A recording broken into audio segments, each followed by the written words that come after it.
Shalom, Kol Halayim Yahweh, Bahasham, Yahweh Shai, Bahasham, Rakakwadash. Double honors to the elders and the apostles of the great millstone who rule, teach well over the hopeful elect, and the brothers, the house of David is pushing this truth with all truth and sincerity, and hopeful elect that's tuning in. Shalom. Now this video, it's going to be quick, Lord's will. Don't want to make it long. It will be about discernment and how the elect will know how to pick out the good and bad apples. Now here in Genesis, the 18th chapter, I'm going to read it. This is Genesis, the 18th chapter, and I'm going to start at verse 10. He said, I will certainly return unto thee according to the time of life. And lo, Sarah thy wife shall have a son. And Sarah heard it in the tent door, which was behind him. Now Abraham and Sarah were old and well stricken in age. So they were like, great-great-grandmother type deal, grandfather. They were very elderly human beings. Men become infertile and women lose their eggs, also becoming, their eggs die off, as humans age. Now, Abraham and Sarah were old and well stricken in age, and it ceased to be with Sarah after the manner of women. Okay, so she didn't have no eggs. Her eggs were duds, so to speak. They were infertile. This is verse 12. Therefore, Sarah laughed within herself. This is the main part.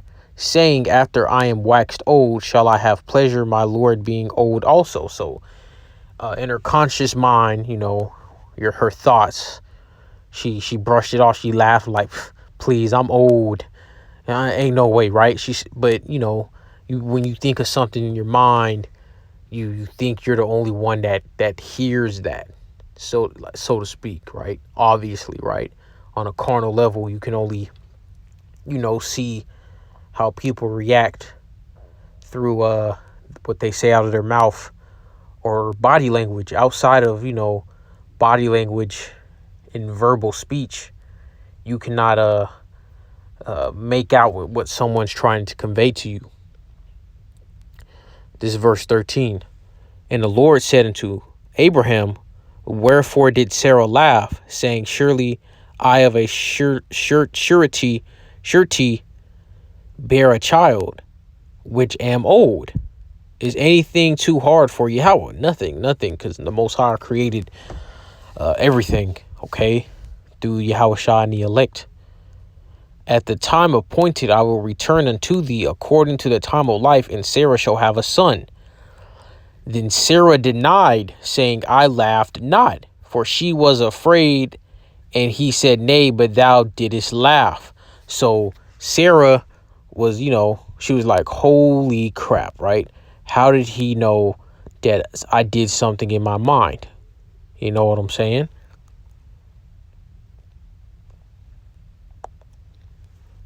So that shows you the type of power that we're dealing with. And in these days that's coming ahead, like how you go to, Isaiah 4:1. In that day, 7 women shall take hold of one man, saying, we will eat our own bread and wear our own apparel. Only let us be called by thy name and take away our reproach. So the elect men in the midst of Jacob's trouble will, the women, because, women flock to power. The elect men will have that ultimate power in Jacob's trouble. They will be the apex. They'll be the apex predator. So these women are obviously going to flock there. The wicked women, righteous women, the heathen women, they're all going to flock to that power. And the elect men will be able to tell which woman is worthy or not to, be under his authority. And these women are going to think they're just going to be, these wicked, adulterous women. Think they're going to, slither their way in act like they wasn't on that type of timing. All right. And the Most High Yahweh Bahashem Yahushai is going to give the elect men that level of discernment to pick out the bad apples. Now let's get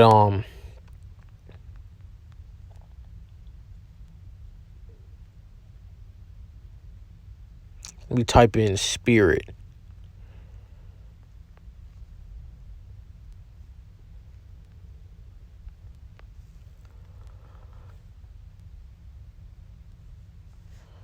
I don't want Ratazar. I can find it, man, because it's 234 verses. We're going to, go through it.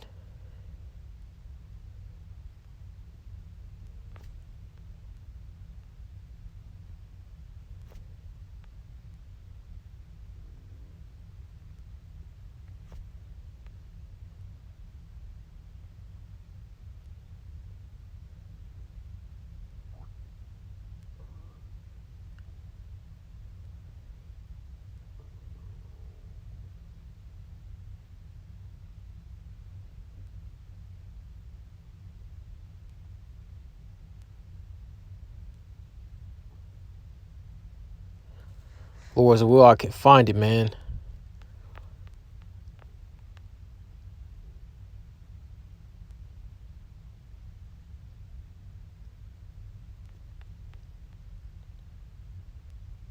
Let's type in discern. Is that how you spell it?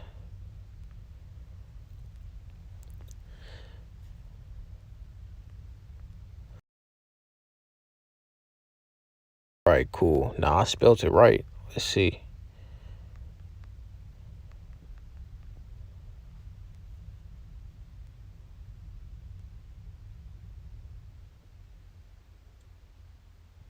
This is Hebrews 5:14. But strong meat belongeth to them that are of full age, even those who by reason of use have their senses exercised to discern both good and evil. And there's no gray area. You're either good, you're righteous, or you're evil or wicked. There's no in between, man. Let's get let's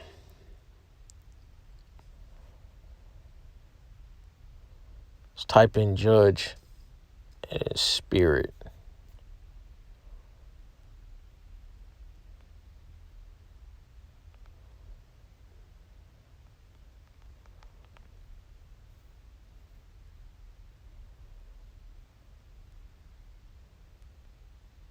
Romans 8:27.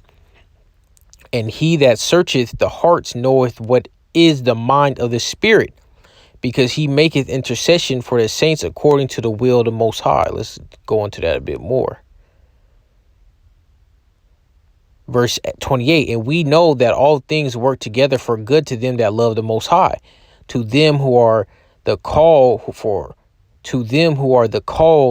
according to his purpose, for whom he did foreknew, he also did predestinate to be confirmed to the image of his son, Yahushua, that he might be the firstborn among many brethren. So the Most High is gonna give the elect that high level of everything you can think of. It's not, the spiritual power is gonna work in many different ways, man. Ways that we can't even think of. Because the Most High, we truly don't know how we're going to be delivered, man. We have our thoughts, things that have been written like flight, things that Yahushua did. We'll do greater things than that, and the things that Yahushua did. But there's many more things that's going to come down a plate that has never been written down to our understanding.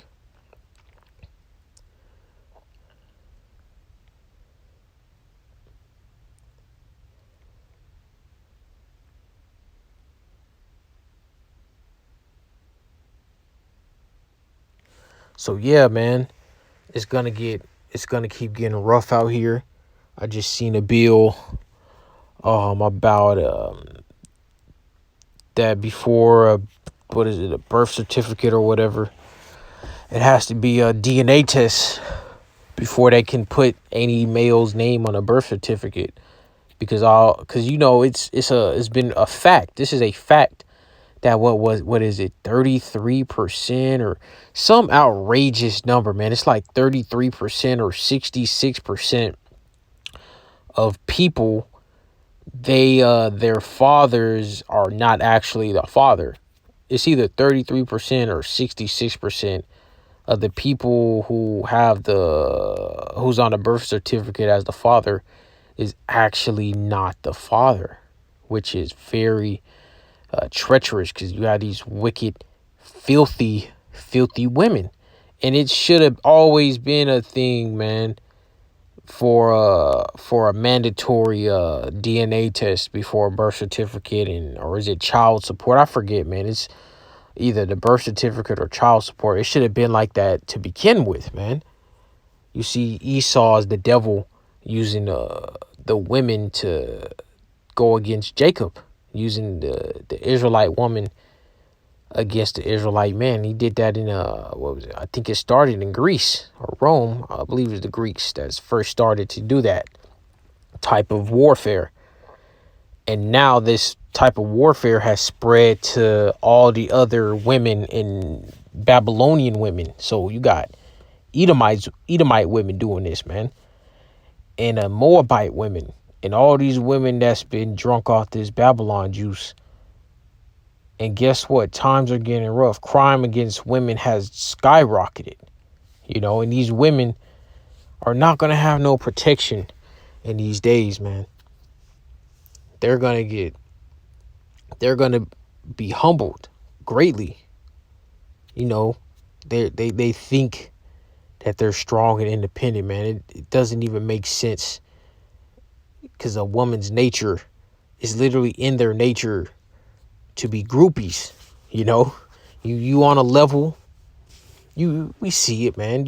If you're on a level, these women gonna flock because you're on a level. So if you with two chicks, other chicks that see that you're with two chicks, they're gonna be like, oh, he's with two chicks and they look better than me. Now she wanna get with you, man. Yeah, man. They're groupies. They're just straight up groupies. So this strong and independent mindset has failed. It showed no signs of success. They're delusional, man. These women are delusional. And the elect, Ottawa and Ratazal were a part of that number, are going to be able to discern, to judge these women. These wicked women think they're going, slither on in, man. They're going to try to act like they was never on that stuff, man. And you can, if you got the experience, you can tell when a woman has emotional damage, man. And she got that emotional damage by giving her cervix broken down, man. But I'm going to end that off right there. I don't want to rot this out. This was edifying. Shalom.